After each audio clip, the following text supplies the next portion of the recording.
This week in the parish of Bourses and market structure, ASIC talks tough, India's conscious coupling, Sino T-bonds loom, ASX are on the rack, and St. Petersburg lives.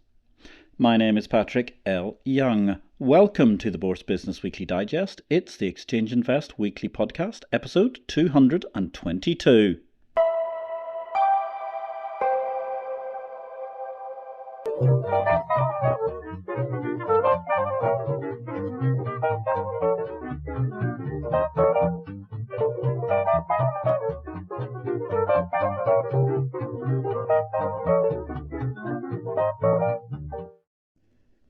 Good day, ladies and gentlemen. This is a very brief reduction of highlights amongst the key headlines from the week in market structure.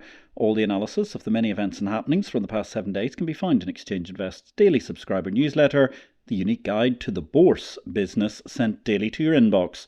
More details at exchangeinvest.com. In BitCarnage this week, we were prompted to have a quick rendition of The FUD Has Gone, a song inspired by David Guetta. Binance, shaken to its core by a massive criminal indictment, prompted us to query their dogmatic approach to rebutting criticism. We could even put it to music based on that classic David Guetta hit. What are we supposed to do after all that we've been through when everything that felt so right is wrong, now that the FUD is gone? There is nothing left to prove, no use to deny this simple truth. Can't find the reason to keep holding on, now that the FUD is gone. FUD is gone. All this came in the wake of Binance's unmasking. Well, it was an unmasking only if you weren't reading BitCarnage or Exchange Invest for the past year or three, as a criminal enterprise. Fined $4 billion with CZ guilty of criminal actions and facing a 12-month to 10-year jail spell in the USA. Not in the SBF territory in terms of sentence length, despite de facto enabling the funding of terrorism, but still pretty grim as a life outlook. There was a perfect summary from Mike Burgersberg, aka our previous IPO-VID guest. That was episode number 100, examining dirty bubbles. James Block, who highlighted the key lines in the agreement between CZ and the US Department of Justice. As he headlined it on X Twitter, Binance just became the biggest rat in history. CZ sold y'all out. Cheers. Where does that leave CZ? I would suggest exposed. No one wants to see another human suffer, but I suspect the former forefooter-in-chief is now looking at a somewhat exposed existence, whether he returns to his native Canada, stays in Dubai, or goes back to Singapore, where he was often seen a year or so ago. It is probably stuff for Netflix box binging to come, but I'm fascinated at what stage the sang-froid of the great forfud culture finally fell apart. I imagine the federal investigator had a colleague wheel a hanger rail of orange jumpsuits into the CZ line of viewpoint and pondered aloud which size might be the Canadian citizen's best fit. Certainly it's a massive come down for a CEO founder who played fast and loose with pretty much every aspect of the law, including his epic days where even the then Maltese Prime Minister pushed for Binance being regulated. It is indeed all a far cry from the heady nonsense of this year until recently on the Binance social media, exemplified by, for example, first of all, CZ's infamous "everything will be framed by FUD" tweet.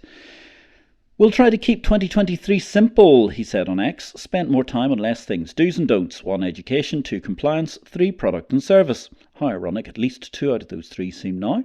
4, ignore FUD, fake news, attacks, etc. In the future, we'd appreciate if you could link to this post when I tweet 4. The ongoing "we are net expanding headcount" canard, which was of course met by volleys of forfud from the Binance cultists, leads to point 3, indeed a simply unending stream of Binance optimism, which is now proven rather fallacious, and hopefully no forfud seeking to repudiate the reality of Binance's year being a fall from grace of spectacular proportions, albeit for those who are naive enough to see grace in the Binance setup in the first place. If you enjoyed this excerpt, you may be interested to know that you can read BitCarnage every day in Exchange Invest. Alternatively, if you want to follow BitCarnage, the daily update on happenings in the world of crypto and digital assets, you can find BitCarnage as a standalone on Substack.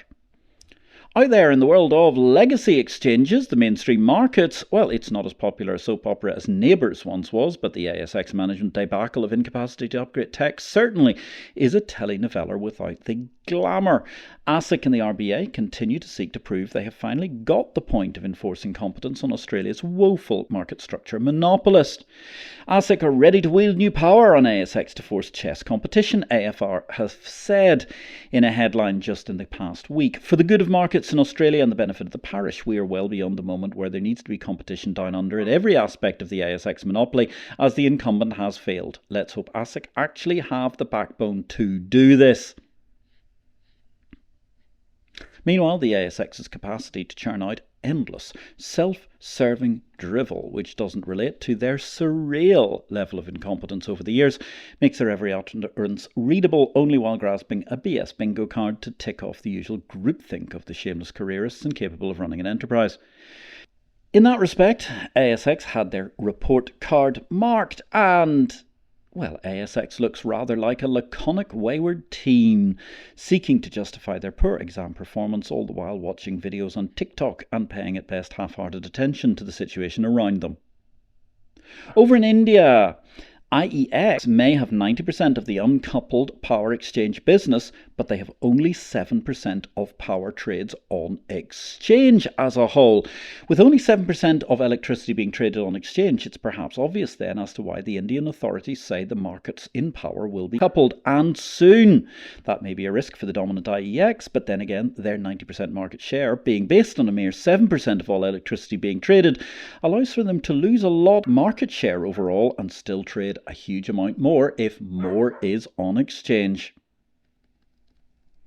Deutsche Börse, they want to prevent companies from migrating with the new DAX rules. That's a hangover of the Lind crisis, which was an unfortunate episode in the history of DB1, undermining somewhat that technocratic excellence epithet usually appended to all things Teutonic. Action, it seems, has been taken. Over at Intercontinental Exchange, they've announced amendments to their private exchange offer and consent solicitation for Black Knight's outstanding 3.625 senior notes due 2028. The Hong Kong Exchange has added Indonesia's stock exchange as a recognised stock exchange, and then there was a bit of a crisis on mainland China.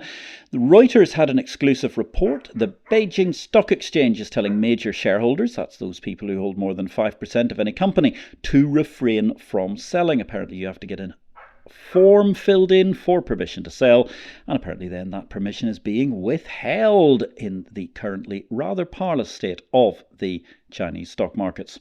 Speaking of parlous stock market states, short selling is as ever highly controversial. South Korea's short-selling ban has raised political questions, Nikkei Asia note, and of course KRX have been very actively trying to stop a short-selling ban, worrying that it will stop upgrades of the Korean marketplace and the overall index environment. At the same time, the Thai SEC is directing the Stock Exchange of Thailand to tighten short-selling rules there, and even in the UK, the London City regulator could restrict short-selling under new proposed regulations. Then we come to the sorry case of Dublin and its financial centres. According to the Business Post, the government declined to include the Irish Stock Exchange, Euronext Dublin, in financial services strategy documents. According to their quote, government officials said it was a notion to say the state could create rules to stimulate Ireland's struggling equity markets, and declined a request from the Stock Exchange for inclusion in a major strategy on financial services. Alas, the idiocracy which masquerades as Ireland government is headed from bad to worse.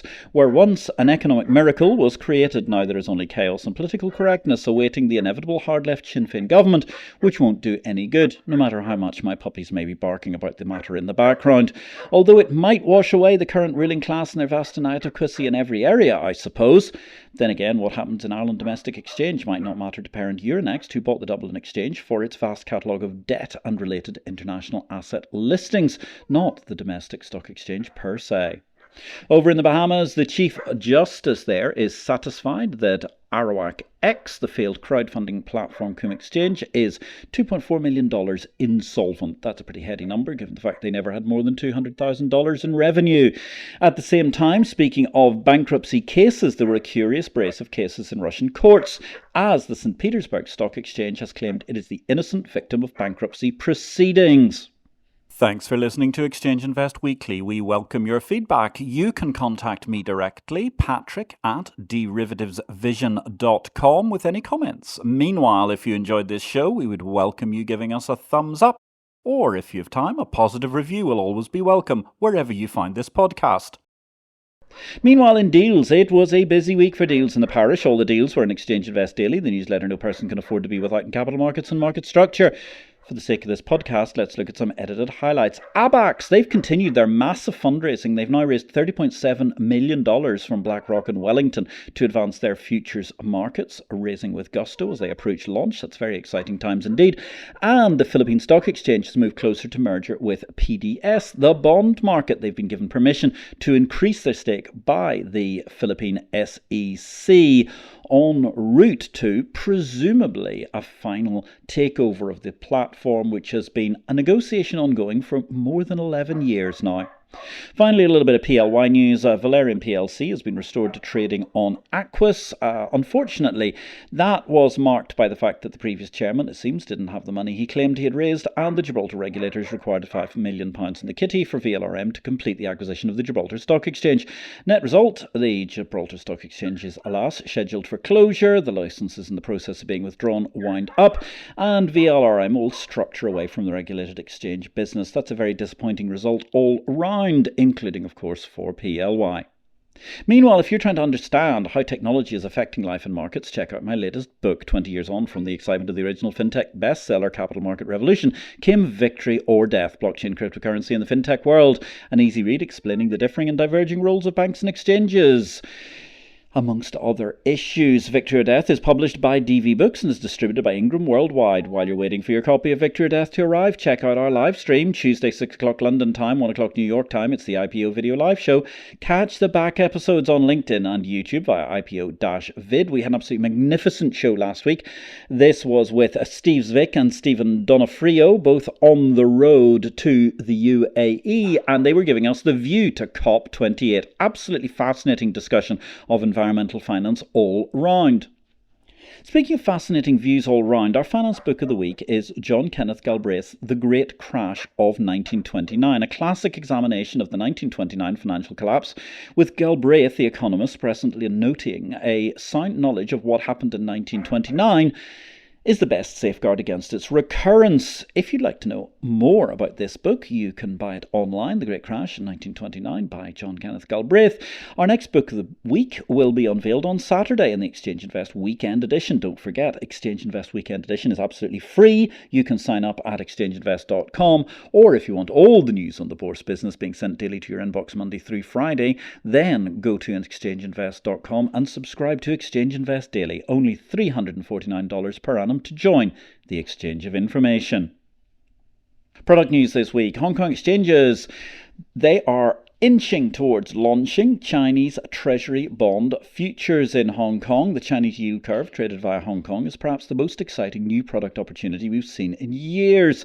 That's going to be a huge event when it takes place for all markets across the yield curve. Meanwhile, in Europe, the benchmark shift has left a whole new battle simmering over the yield curve in major currencies, particularly the euro. Thus, it's a kind of deja vu threesome this time, one more time, as Eurex seeks to wrench Euribor trading from ICE in London, and the CME tries to muscle in too. Interesting news from Eurex, 10% market share, not to be sniffed at, albeit I think, if my memory serves me correctly, the Eurex Euromark had more than this traded in Germany, while London reigned supreme in Euromarks and then subsequently Euribor. Albeit they did lose the Bund in an epic tale, which of course you can read all about in my very first book of 25 years ago, Capital Market Revolution. Other news from the European Union, coffee and cocoa stored in EU warehouses is at risk of destruction under new origin rules. The perils of this invasive ESG, retrospectively applied, could be a mass exodus from EU warehouses with a concomitant major impact on the European Union's position as a port freight centre for anything other than its own highly regulated usage. Tadawul, they have launched options trading with leading Saudi stocks following the launch of MT30 index futures August 30th and 10 single stock futures slightly earlier on July the 4th. Now there are 4 single stock options: Saudi Aramco, Al Rajhi Bank, STC and SABIC. In technology news this week, the Hong Kong Stock Exchange's digital IPO platform FINI is live as listings have dropped to a two-decade low, but I'm sure that's somewhat cyclical, driven by what's going on the mainland. Meanwhile, Capgemini have collaborated with Euroclear for the successful launch of digital financial market infrastructure. And then we get to the Finnish power error. A fat-fingered Finn fumbled the fuses, leaving some folks with free electricity for an hour or two. Minus €500 per megawatt hour from midnight to 2 a.m. of a Friday into a Saturday morning was the order of the day. SEBI, they're saying T+0 settlement will come by March. T-Instant is going to be coming a year later. Very exciting news indeed. TNS have established co-location services at Brazil's largest stock exchange, B3. And the carbon software firm ASX Tech has partnered with Expiry to power interconnected carbon exchange and registry networks upholding carbon sovereignty. In career paths, congratulations to parish veteran Robbie McDonald, who's returned to the sales beat with vendor eClerx heading up their technology sales in APAC. Meanwhile, over at the OCC, that's the Office of the Controller of the Currency, well, let's put it this way. Way back when, there were only a few of us proclaiming the notion of financial technology to empower change. I don't recall the OCC being amongst them at that time. Since then, many have been the charlatans who have joined the fintech fray. It would appear the OCC didn't really understand even human nature, let alone the nature of digital, when they employed somebody whose CV was sparse in its reality to truth. And finally this week in career paths, RIP to the great Charlie Munger, Warren Buffett's remarkable, redoubtable business partner at Berkshire Hathaway, who has died aged 99. That means dying aged 99. At the age of 79, Charles E. Munger witnessed the last flight of the Concorde as it moved into retirement. Indeed, Charlie Munger was already a very mature individual even when Concorde first flew in the mid-1970s for passengers. If you didn't fly Concorde, you missed out. If you did, well, the legroom wasn't great, but outside of racing cars I have known, nothing accelerated with the same gusto. And indeed, drinking champagne while accelerating in racing cars has been frowned upon throughout my lifetime. No room for canapes either, apart perhaps from in a Metro 6 or 4 Group B car anyway. An original market sizing proposition of 350 aircraft resulted in only 100 ever being optioned, and most of those options died during the 1973 oil crisis. Of 20 aircraft produced, BA and Air France received 7 each, and 6 were built for testing. Braniff, Iran Air and Singapore Airlines also flew Concordes at different times. In the end, the refusal of Airbus to manufacture spares for the aircraft led to its death at a tricky point for commercial aviation following the 9/11 terror attacks. As John Hutchinson, Concorde captain and author in The World's Greatest Airliner 2003, remarks, "The only thing that tells you that you're moving is that occasionally when you're flying over the subsonic aeroplanes, you can see all these 747s 20,000 feet below you almost appearing to go backwards. I mean, you are going 800 miles an hour or thereabouts faster than they are. The aeroplane was an absolute delight to fly. It handled beautifully. And remember, we're talking about an aeroplane that was being designed in the late 1950s through mid-1960s. I think it's absolutely amazing. And here we are now in the 21st century, and it remains unique." RIP Concorde. And on that mysterious and magnificent note, my name is Patrick L. Young, creator of Markets, publisher of Exchange Invest, the daily bulletin of the Börse business, wishing you all a great week in life and markets. Thanks for listening.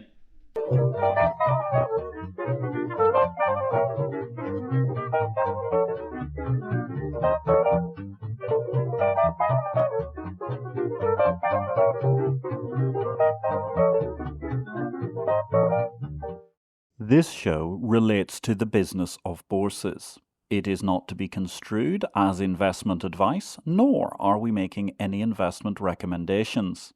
Please consult an investment advisor before you make any investments, and for goodness sake, do your due diligence and do not make investments without complying with the regulations in your home state.